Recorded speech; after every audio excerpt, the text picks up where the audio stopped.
Hello and welcome to the Voice of Cannabis podcast on KGL TV. I'm Reverend Kelly. Thanks for tuning in live if you're watching on any of the various platforms that we're live, or if you're watching a replay later, just remember to subscribe so you never miss a live show again. The Voice isn't just one podcast that we do on KGL TV. We have lots of podcasts that we produce every week and every month. So there's fantastic content. If you're watching us just now, please tune in. You might be on YouTube, you could be on LinkedIn, but just follow along. If you can, follow us along at the KGL Network. This is our 8th show of the season. I keep trying to do different things with the lighting. I was pink before, now I'm bright white. Lighting is not working so well, but we'll get there. We're just practicing season 1, right? All these live shows. I'm so excited. We have 3 guests this week. Take a look at this. We have Krazz chef, or Chris Sakari today from British Columbia. He's 3 hours behind, so it's just 8 o'clock in the morning where he is. And then we have Lavender Lisa coming tomorrow, and she is in Scotland. She's on an island in Scotland. See, I'm starting to develop a Scottish accent as I'm talking about her. And you're going to find out why she is called Lavender Lisa.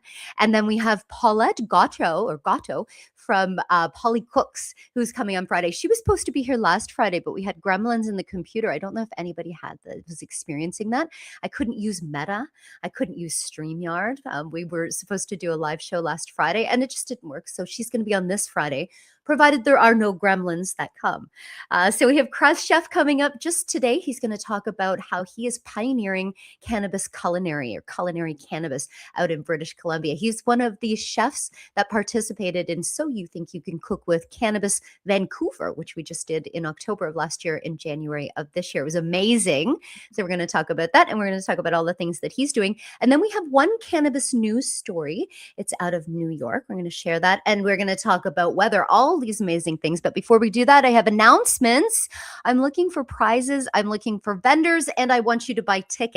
Have you heard about this show? It's happening in Peterborough, Ontario on June 26th. It's Canadrag. It's our 5th annual Pride event happening. It's a charity event for YMCA Sprott House. Sprott House is a home in Toronto for queer transitional youth that may not have had a home to go to, or maybe even not a country. Sometimes people have to leave their countries because they can't be themselves. So there's a home in Toronto called Sprott House, and they just take them in and love them and make them feel loved and like they have a family. So we do a fundraiser for them every single year. We've got drag performers, we've got rapping performers and singing performers. There's at least 10 performers that are coming. We've got a host that's coming all the way from Niagara Falls, and we need some prizes for the raffle. So we sell tickets to the show. We have vendors come in. We ask for sponsors. So this is all of our fundraising efforts, but we also do a raffle when we're there. So if you have any prizes that you would like to donate, you can send them to me in the mail. You can bring them into Peterborough. You can come to the show.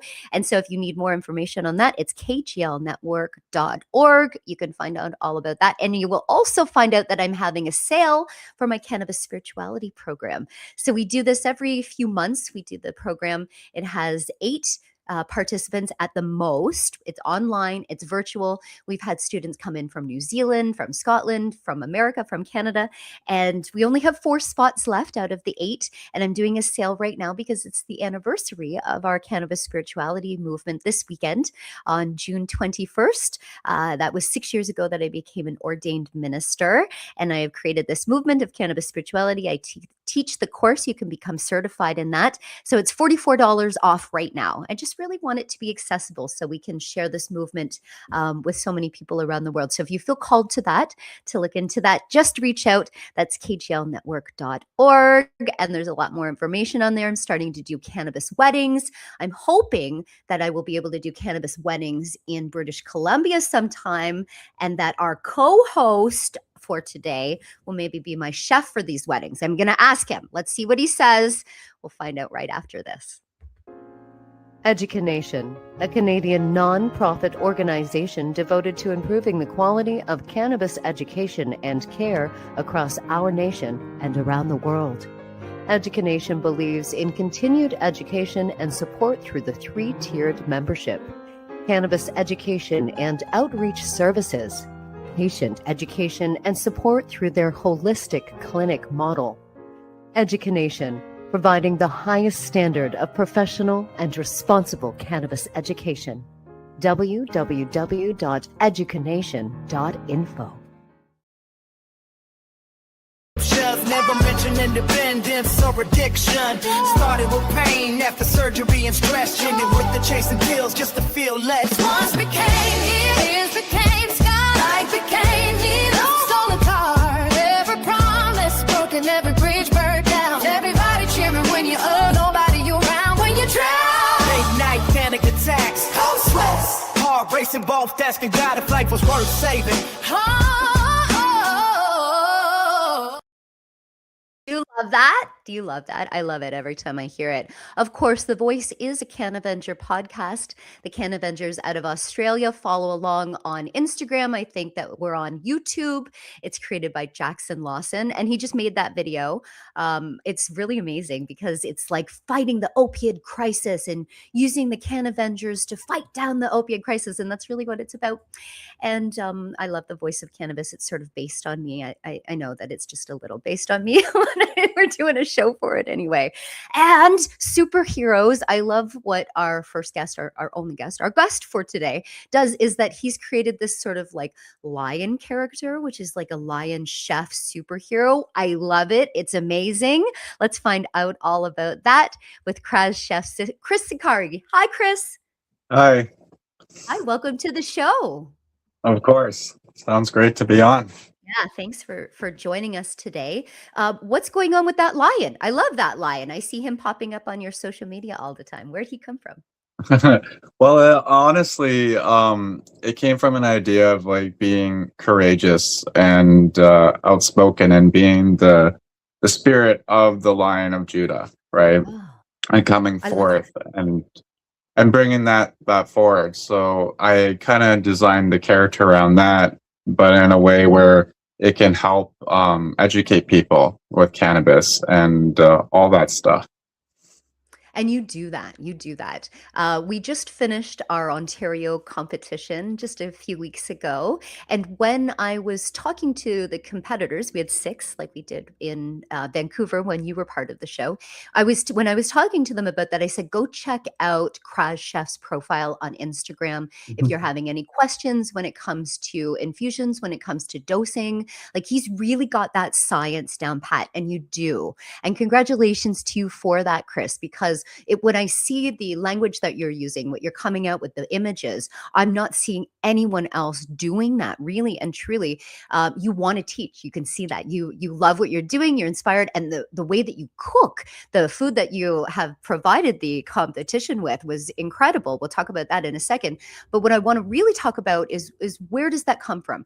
The dosing, the calculations, the science part of it. It seems to be a lot in what you're doing. Yeah. So basically, ever since I think ever since Colorado was legal, I just latched on to the education. So each study, each everything, I would latch onto that and do research about it. And it just came to it where it needed a little bit more, I felt like, and my own personal kind of feelings. And so I do just hop on and do research and figure it out. Basically how to dose properly, how to use the science in your advantage, right? And it's not even just about cannabis alone. It's also about the food, the profiles that I'm learning more about that creates that entourage effect as well. So we can pair it with other herbs and medicinal not even say even just herbs, but a carrot even can actually help bring out the effects more of what you want and the healing properties. Wow.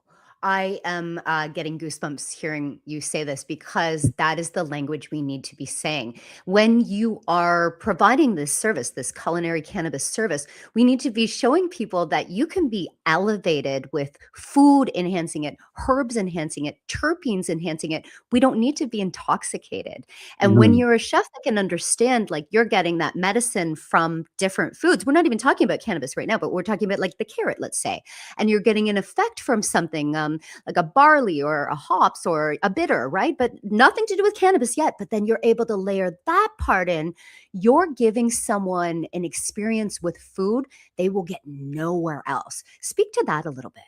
Oh yeah. Well, even when so for instance, I did the hibiscus bypassing the CB2YN CB what is it called? CYP2C9 enzyme. So for non-responders, for people who can't really get the effects, the intoxicating effects, or the what they do like, even if they choose that way, um, the liver will act as it is like some type of weird. It'll be like all crazy. Your liver will be like, "Oh my god, it's in shock. I don't understand that." Break it down so fast they won't be able to absorb it, right? So even by using anthocyanins um, in by different herbs or flowers like hibiscus, it will help block that enzyme so it can slowly process into your metabolism. Wow. So the more that we're learning about it, the more we're understanding. You can actually create a functional food within 15 minutes, and you can feel the effects instantly almost. So you get like anti-anxiety properties. It doesn't go overbearing for you. It's actually slowly metabolized or fastly metabolized, however you would like. What? This is Yeah.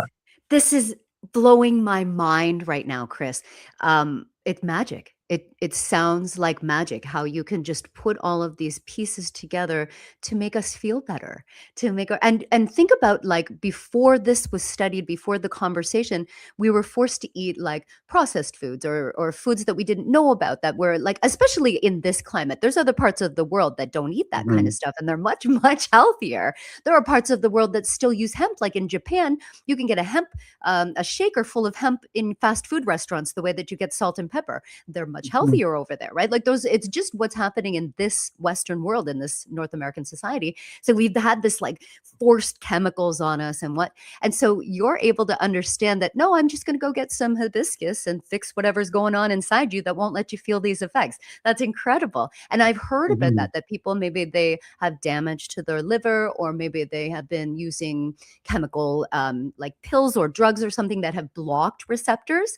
And so now you're figuring out ways for them to feel those effects. That is magic. What you're doing is magic. I have to ask you, where did this all come from? You're saying that you started to research in Colorado, but there must have been something that inspired you to be like, I really need to understand cooking with weed. What's going on?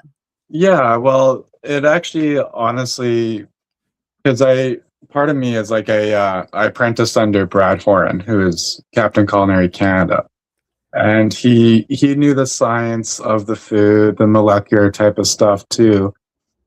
And so once I got into the contest and more into it, and with Marsuticals, it really latched on. I'm like, wait, this actually can help benefit more. And so I started researching more into it.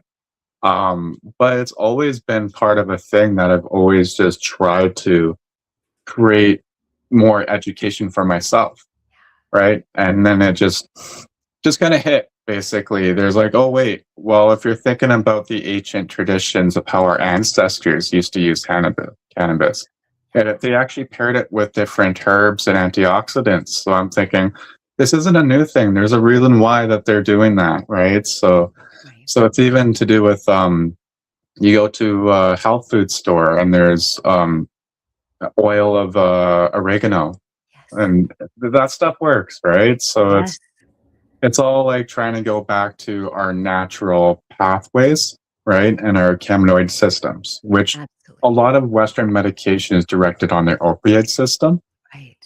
And with pharmaceuticals, I kind of learned with that. Like we understand the ECS, and even towards drug interactions. So with pharmaceuticals, Right. some people cannot have some even citrus or grapefruit because of the medication that they're taking. Right. So it's really about understanding that individual metabolism is different than another person's or whatever they're searching for. And so I try and focus solely on separate problems that we can overcome. Yeah, we're not all one dose, one box. We're all different. Our metabolism, like you're saying, our ECS, everybody's different. Our Yeah. weight, our height, and even our traumas, even our life experience, which lives in our fascia in our body, and that affects what we bring into it that we're holding on to and that we need to release. I'm so glad that you understand that, and that is the language that you're using and role modeling, and it's so important because if we were never prohibited, imagine that cannabis were never prohibited, where would we be, right? It would be in every food. It would be in all of the restaurants. It would be everywhere. It would be our medicine. It would be our textiles, but then it was stolen and taken from us. So now it's people like yourself that are saying, okay, well, this is actually the truth. This is the science behind it. Now, you said that there was some changes that came from the competition. Are you talking about the So You Think You Can Cook with Cannabis competition Yes. that you just did? Yeah. Yeah. So you entered that and then you were like, okay, I'm inspired even more, because talk a Yeah. little bit about that. First, about why you entered it, maybe the inspirations, maybe your other competitors. Yeah. Well, everyone did amazing. I loved it. And all the food and all the stuff, everyone showcasing their talents. It was just amazing to see. Every it kind of wanted me to go in more into it, like more in depth of the science, right? Even especially after during that time, that's when I met Gren from Pharmaceuticals, and we started partnering up, and it's been amazing since, because each time, each conversation, we just latch onto each other's ideas, and we talk back and forth. And I'm the type of person that's always going to talk about it, annoying my friends. So it's nice to have someone that shares that same elevated passion, that you can latch onto each other's stories and keep going. And ever since then, I've just been stuck on the ECS and learning more about it, and actually diving right into the pharmaceutical stuff instead of just the THC or CBD 1-to-1 ratios. I'm learning more about the entourage of entirely, right? Which is so awesome. It isn't, and how when we're just taking isolates, when we're isolating CBD or we're isolating THC, how we're just losing the benefits of the rest of the plant, the properties of the rest of the Mhm. plant. I understand that there are some people that can only take an isolate, and then there are some medicines, and then there's some synthetic medicines that derive from it. Like, there are parts of the world, most of the world, where cannabis is completely illegal, prohibited, and some places where you're you're you're murdered or you're killed for it, right? For Mhm. having possession of it. So when we talk about these things and they just have an isolate, not full spectrum, or them, or let's say a synthetically derived, we have to think, okay, well, at least you've got some kind of cannabis there. But Canada here, we can study it. We can Mhm. research it. We can make those mistakes. We can grow thousands of different variations of strains of different cannabis. What holds you back here? I know, like, we're talking, because I like to always say, well, at least we have access, at least we can do research. But we're in a place where you can't go open up a restaurant and serve cannabis. You're Mhm. barriered. You can't make mocktails in a bar. Talk a little bit about that. If the world was a little bit different, where would you be? Yeah, if the world was different, honestly, I would still basically be doing I would try and do more pop-up dinners. I would try and actually do a restaurant. I could see a lot of people actually eventually, if it was the way where they would actually understand themselves, and just like how one drink is, right? And when they go to a bar or something, or have a glass of wine with dinner, it's totally acceptable, right? And so it's more like that now. Like, it's eventually getting there. Like, I remember just seeing that BC, reading something about BC going the next direction and actually going under the Food and Agricultural Board, right? So that's the next step, which is awesome because we can now focus on the tourism. The tourism part, I feel like, has been lost away. Like when we go to wineries, we can buy a bottle of wine from a winery. We can go through a tour. We can take that bottle of wine and make a dish ourselves, pair it with food, and have a little dinner or a little cocktail party, right? And I feel like cannabis needs that. We need to understand also how to do it safely, right? And waivers, or a way where we can even counteract the effects, where like lemon juice, pepper, using those same benefits, but to counteract the effects. So just in case someone does a little bit more, because there's people that will always think that they feel like they can handle a bit more, right? And so it's always good to realize that you're in good hands, right? That no matter what, that you have the same expectations as serving the public as with alcohol. Sure. Right?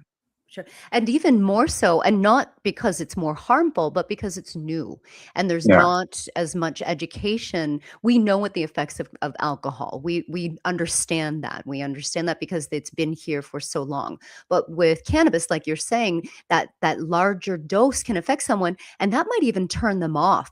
Maybe they will say, I'm never going to try that again. That brownie was too strong. I'll never, I've, especially the older generation that maybe had a bad experience. I know that I had that with my dad for a while. He had a bad experience. Never go to touch that stuff again. That makes me feel sick. Or you've heard stories on the news about people, they overconsume and then they call 911. I think I'm dying because right? But because there's not that education out there saying, just start with 1 or 2 milligrams. Here's the effect that you're going to feel. And like you're saying, have somebody there that is responsible for you, that understands that harm reduction, that understands that piece about the overconsumption and the greening out, like we said, because it's so important, especially when you are ingesting it as opposed to combusting or vaporizing, because it's going to stay in your system a little bit longer, like that food or that drink. And so you're going to feel that effect a little bit longer. And that's so important. So if you could create a system, like we're talking about, like changing the Cannabis Act, what would you put in there as far as that harm reduction piece? Would you say it would be a requirement for education at events, at restaurants? What would you do if you think, because knowing now what you know about the science and the effects on the human, what would be the safest way to do it? Honestly, yes, I would put a standard like a SOP in practice. At least have someone who's in that has some type of SOP, just like how we do with patrons who are over intoxicated, right? And like have like sort of a way where with the community where someone can not have access to drive, right? Where it's able to left to be safe, where we can use cab vouchers at events or stuff like that, and in a way that where the community feels more relaxed about it. A lot of it also is what I learned too. Even when you're smoking it, a lot of people get turned off even from some of the terpenes and the effects that brings from it.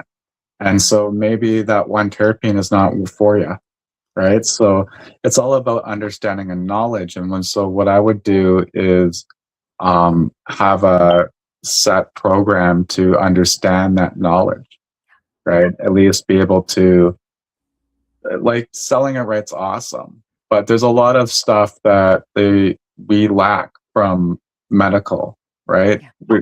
Which is kind of weird because we had those systems in place when we were medically legal. And now, since it's been not as since it's been recreational, we kind of like ignored that, right?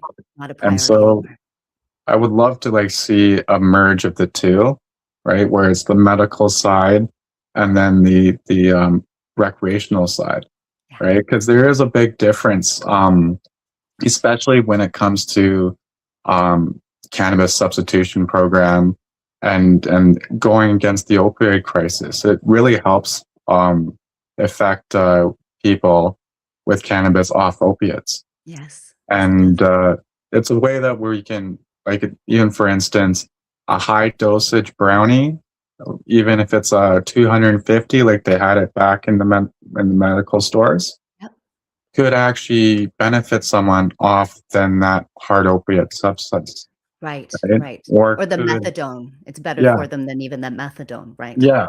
Or could even help someone who's really in excruciating pain, Yeah. or patients that really need that care. Yep. Right. Yep. So there's the tourism side, and then I'd love to see more of the medical side. Okay. But, Well, from your lips to God's ears, let's hope any of those things that Chris is saying happens, because that is what we need, the future of cannabis in our country and around the world. And speaking of cannabis outside of our country, we're going to do a little bit of a news conversation right after the break about cannabis popping up in New York City and their plans of what happens with their World Cup and people traveling there. So we're going to talk about cannabis tourism right after this. One of the biggest areas for growth in the cannabis industry is actually cannabis hospitality.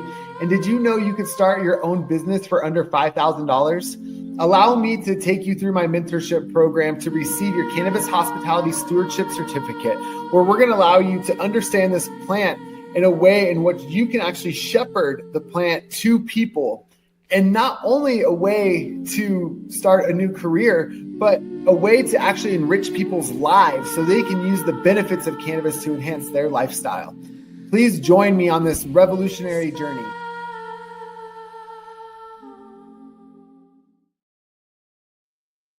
Cannabis had never been taken from us, what a life we would be living.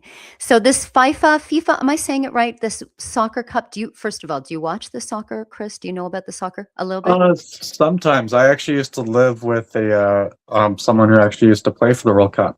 Oh, how So, wonderful. Okay. So you know a yeah. lot more about it than I do. I had to learn if it was FIFA or FIFA, and it's FIFA.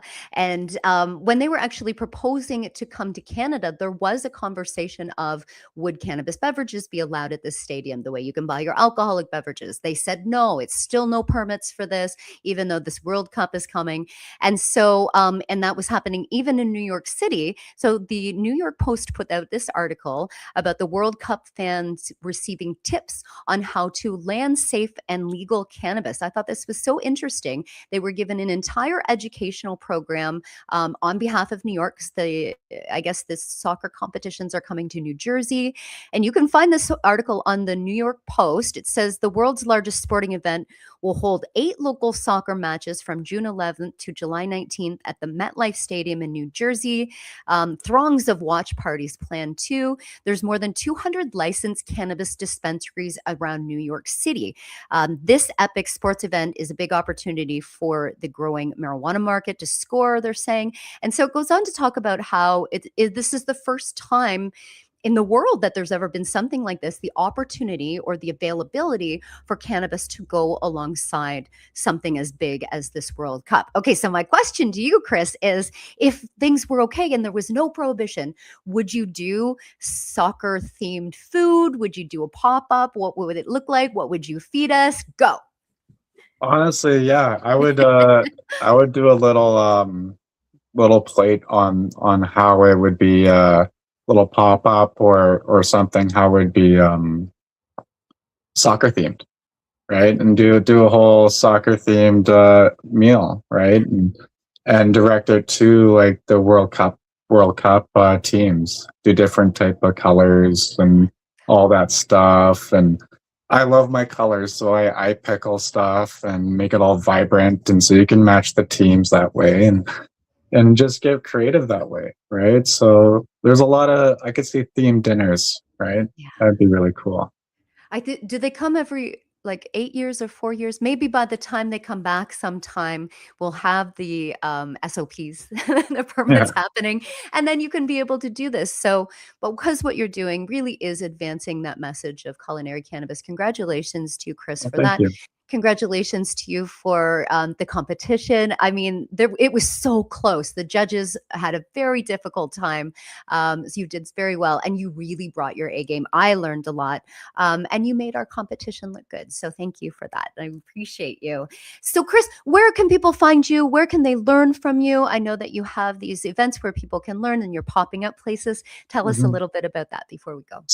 So basically, you can find me on Instagram or YouTube at Krazz Chef. And then I'm on Facebook under my real name, Chris Zachary.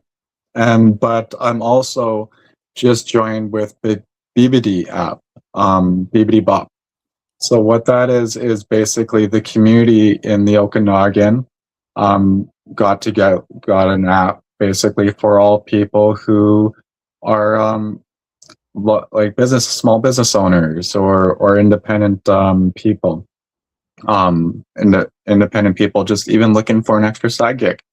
So I'm on that app now, and so within the Okanagan, if you do want a dinner, you can book through me with that, or just reach me anywhere on my social media. But yeah, it's just been just going at it. Okay, wonderful. My question before I even brought you on the show was, if I were to bring my cannabis weddings out to British Columbia, would you come and be my culinary cannabis chef sometime out there for me? Oh, definitely. Definitely. It's the way of the future. People need to get married under the veil of cannabis, and I think they're infused to food. I think that needs to happen. I think it's a future for us anyway. Yeah? Oh yeah, Gonna yeah. do it. That's what I was even thinking. If I even get married, if I don't have cannabis at my wedding, my family's gonna be upset. Hi, Jeremy. I met your dad at the competition. Wonderful, man. Okay, deal. Okay, great. Well, when that happens, I'll come and be the minister. We'll make a whole wedding. We'll make it cannabis friendly. It'll be wonderful. It'll happen. Oh, Okay, exactly. thank you so much, Chris, for joining today. I know people will follow along with you. This has been KGL TV, The Voice. I'm Reverend Kelly. I hope everybody has a fantastic